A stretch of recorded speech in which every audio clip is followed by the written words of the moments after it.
I'm on a quest to build the best Minecraft hardcore world on the platform. That's why in the last episode, I've already spent about 3 weeks just designing this pit over here. But now, it is time to expand. So in today's video, I'm going to build the world's largest super smelter, and it is going to be right over here. As you can see, we still got a lot of shulker boxes from the previous video, which I didn't clean up. So let's do that first. Now the entire space is clean and prepared. Let's get to the phase 1, planning the build. Now if you don't know already, I have no idea how to build a super smelter. Let me hop on the YouTube, the biggest super smelter. I want to create a massive, enormous super smelter. The biggest super smelter I've ever made, and I'm going to fuel it using things that I don't actually have to gather myself. 30 minutes later, and now I am big brain. Well, obviously I've done quite a lot of research, and I realized that these things are really big. So I'm going to have to actually flatten. That's a lot of unnecessary work. I'm gonna have to flatten this entire area all the way down to there, so then we can start building the machine.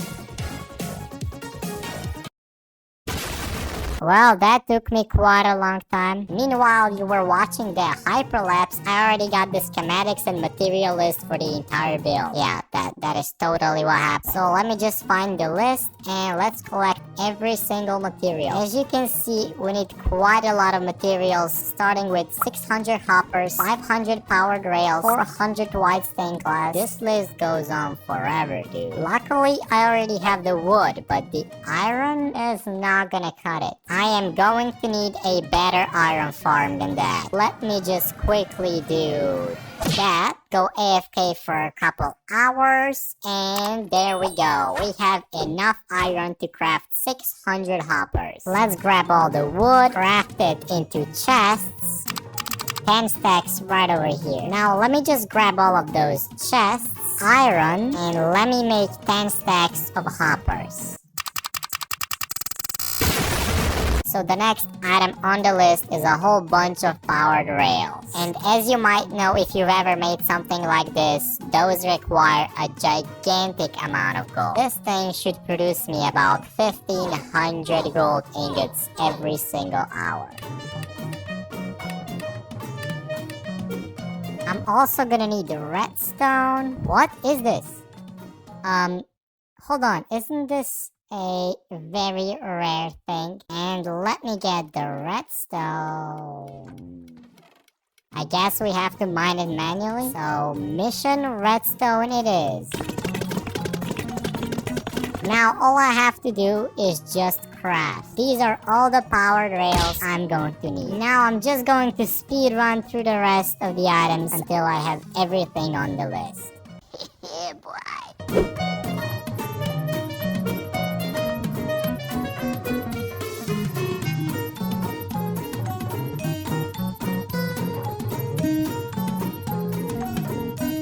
These are supposed to be all the items. Hold on, there is one item missing. So apparently we need 21 honey blocks, which is kind of a crazy number considering that they're really hard to get. And yeah, my current honey farm is definitely not gonna cut it. This thing produces about 2 bottles per hour. We definitely need a new one. So here is every single material that we're gonna need. And apparently honey farms work way better in the nether because there is no day and night cycle. So the bees can work all the time. So what we're gonna do is go to the nether, and I think I'm gonna build it right over here next to the gold farm. I'm gonna start off with a collection system, place mud on top, and then place flour of any choice on top of the mud. Not too complicated. so far, is it? Now I just have to make a small platform like this. Redstone, and then comparators. Oh, that one was wrong. Hold on. Now we need a couple slabs here. I just broke everything. Here go the sticky pistons. And lastly, the dispensers. That is supposed to be the base of the machine. Now let's just do this and we are ready to go AFK. Oh my god, it is already working. I'm just gonna go AFK for a couple minutes.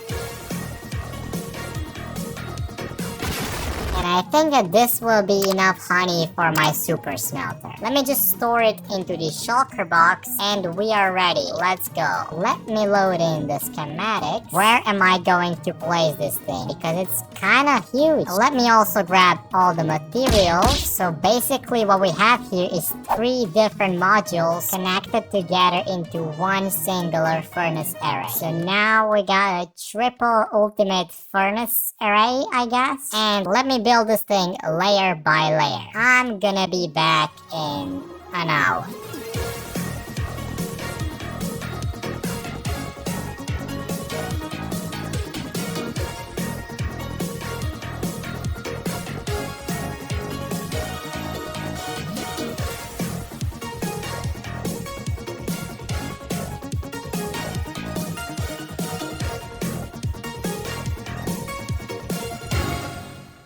So this is supposed to be the base of the machine done, but it's not functional yet. There's actually quite a lot of things we have to do before I can run the machine and see if it works. What I have to do is turn all of these water columns into source blocks, so there is gonna be a bubble elevator, and we do that using kelp. So let me head to the ocean. There we go. And let me get a bunch of kelp. I don't know why this turns water into source blocks, but I guess that's how Minecraft mechanics work. 4 stacks should definitely be enough. Let's head back. Let me swim to the bottom of this, place kelp all the way to the top, and now if I go to the bottom and break the kelp, this should hopefully push me all the way to the top. And let's go. Before we can test the machine and see if it actually works though, we still need one big thing that we completely forgot about. How is this gonna work without fuel? Luckily, as always, I already have a plan. What we're gonna do is go to the Nether.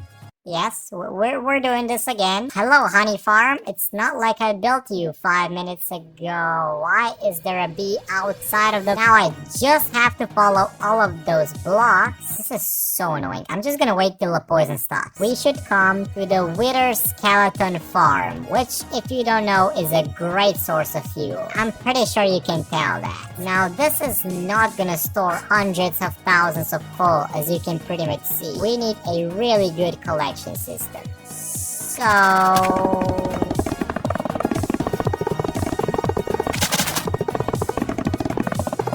this is a really small version of the automatic sorting system that I also have in my base. It prevents any other item than coal from entering into the chest. Nice. What I have to do now is grab all the coal and put it into those chest minecarts over there on every single module. Now let me fill in all those double chests with fuel as well. I think it's time to test the machine. So let me grab a full shulker box of sand. Go away, slime, please don't touch. I'm gonna grab all of the sand and put it into this chest minecart right over here. And basically everything that's left to do is for me to press this button and we're gonna see how it goes. It's going.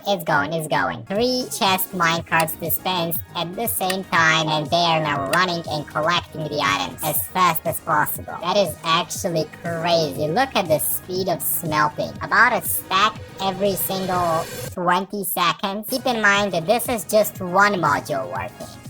We have 3, by the way. Now we have a really cool, super powerful, triple super smelter. I'm gonna be honest, it looks absolute garbage. My plan is basically simple. I'm gonna build a massive blast furnace that is gonna cover everything up and make it look 10 times better. So this is how it looks like. This looks absolutely insane. Now you probably already figured out, but this is gonna take a ton of materials, which I obviously don't have. Editor, cue the montage.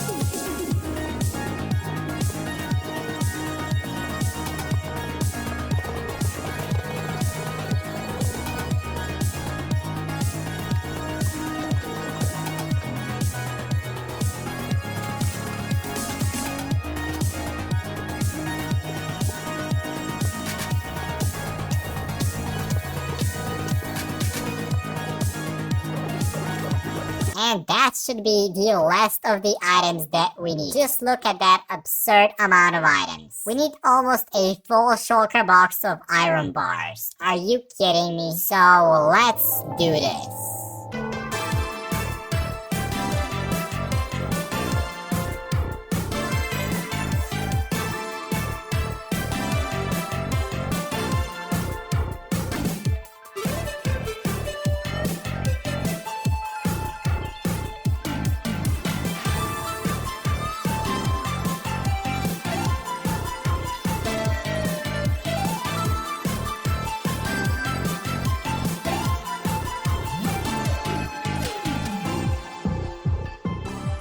Let me grab all of the buckets and let's put them inside of here so it looks realistic. Just like...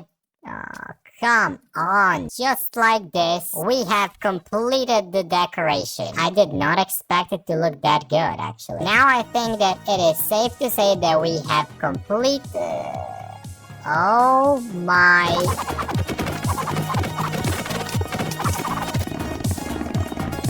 If this does not stop them, I don't know what will. I'm gonna make a small entrance right over here. Okay, yep, that looks pretty good, I think. That's basically it. I've built the world's biggest mega furnace super array smelter. Well, that was fun.